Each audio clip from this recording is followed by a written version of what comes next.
குட்டீஸ் எல்லாருக்குமே வந்து பார்த்தீங்கன்னா குட் மார்னிங்ப்பா. 12th ஃபிசிக்ஸ், கெமிஸ்ட்ரி முடிச்சாச்சு, அக்கௌண்டன்சி, தமிழ், இங்கிலீஷ், கம்ப்யூட்டர் சயின்ஸ்லாம் முடிச்சாச்சு. இப்போ அடுத்தது ஃபிசிக்ஸ். கீழே வந்து ஃபெயிலியர் ஸ்டூடெண்ட்ஸ்க்குன்னு சொல்லிட்டு தனி குரூப் கிரியேட் பண்ணியிருக்கோம்ப்பா. மறக்காம ஜாயின் பண்ணிக்கோங்க. 28 வந்து நமக்கு எக்ஸாம் வந்து பார்த்தீங்கன்னா இருக்கு. ஓகேங்களா? அதாவது ஃப்ரைடே நினைக்கிறேன். ஓகேங்களா? வீடியோ ஃபுல்லாக பாருங்க. கீழே டிஸ்கிரிப்ஷனில் ஃபெயிலியர் ஸ்டூடெண்ட்ஸ்க்குன்னு சொல்லிட்டு தனியாக கொஸ்டின் பேப்பர்ஸ், மாடல்ஸ் எல்லாமே இருக்கு. மறக்காம வந்து ஜாயின் பண்ணிக்கோங்க.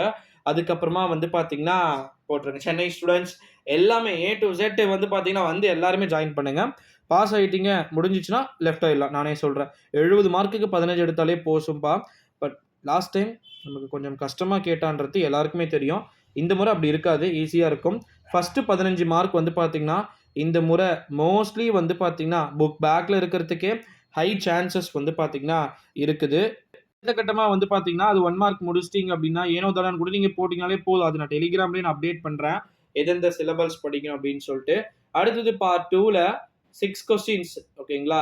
எவையேனும் 6 வினாக்களுக்கு விடையளிக்க வினா எண் 24ன்னு கொடுப்பாங்க. அது டெஃபினிஷன்ஸ் வந்து பார்த்தீங்கன்னா இருக்கும். அதாவது குறிப்பாக ஸ்டேட் லென்ஸ்லா, அப்புறமா வந்து பார்த்தீங்கன்னா டெஃபினிஷன், ஸ்கிப் டிஸ்டன்ஸ், அந்த மாதிரி வந்து பார்த்தீங்கன்னா இருக்கும்.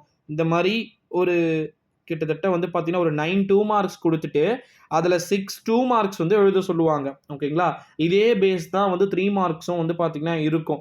9 3 மார்க்ஸ் வந்து கொடுத்துட்டு அதில் வந்து 6 3 மார்க்ஸ் வித் ஒரு கம்பல்சரி 5 + 1 கேட்பாங்க. டீட்டெயில்ஸும் இப்படி தான் 10 டீட்டெயில்ஸ் வந்து கேட்பாங்க. அதில் 5 டீட்டெயில்ஸ் வந்து எழுதும். 34 35 36 37 38 அப்படின்னு சொல்லிட்டு கிட்டத்தட்ட வந்து பார்த்தீங்கன்னா 5 செட்ஸ் வந்து பார்த்தீங்கன்னா கேட்பாங்க. இந்த 5 செட்ஸில் வந்து நம்ம பண்ண போகிறது என்ன அப்படின்னா ஒரு செட்லேயுமே ஒரு கொஸ்டின்ஸ் எழுதுனா போதும். ஓகேங்களா? அடுத்த கட்டமாக வந்து பார்த்தீங்கன்னா ஃபிசிக்ஸ் எக்ஸாம்ஸை பொறுத்த வரைக்கும் மோஸ்ட்லி வந்து நமக்கு டெஃபினெட்லி ஈஸியான மாடல்ஸ் வந்து பார்த்தீங்கன்னா கொஸ்டின்ஸ் வந்து இருக்கிறதுக்கு வாய்ப்பு இருக்குது. ரொம்ப உங்களை வரி பண்ணி ரொம்ப கஷ்டப்படுத்திக்கிட்டு எக்ஸாம்ஸை கொடுக்க மாட்டாங்க, கொஸ்டின் பேப்பர்ஸை கொடுக்க மாட்டாங்க. ஓகேங்களா? அது மட்டும் இல்லாமல் கொஸ்டின் பேப்பர்ஸ் நிறைய லாஸ்ட் டைமே வந்து பார்த்திங்கன்னா ரொம்ப வந்து ஒரு ஷாக்கிங்காக வந்து இருந்ததை எல்லாருக்குமே வந்து பார்க்க முடிஞ்சிச்சு. பட் இந்த டைம் அது மிஸ் ஆகாது. ஒரு டைம் தான் வந்து பார்த்திங்கன்னா மிஸ் ஆகும், மற்ற டைம் வந்து பார்த்திங்கன்னா கண்டிப்பாக மிஸ்ஸே ஆகாது. ஓகேங்களா? அது மட்டும் இல்லாமல் 12th ஃபிசிக்ஸ் எக்ஸாம் எழுதக்கூடிய டெஃபினெட்லி வில் பி இந்த முறை பாஸ் ஆகிறதுக்கு நிறைய சான்சஸ் இருக்குது. ஸோ அதை பற்றி நான் ஒரு அப்டேட்டுமே வந்து பார்த்தீங்கன்னா பண்ணுறேன். சொல்லுங்கள் ப்ளீஸ்.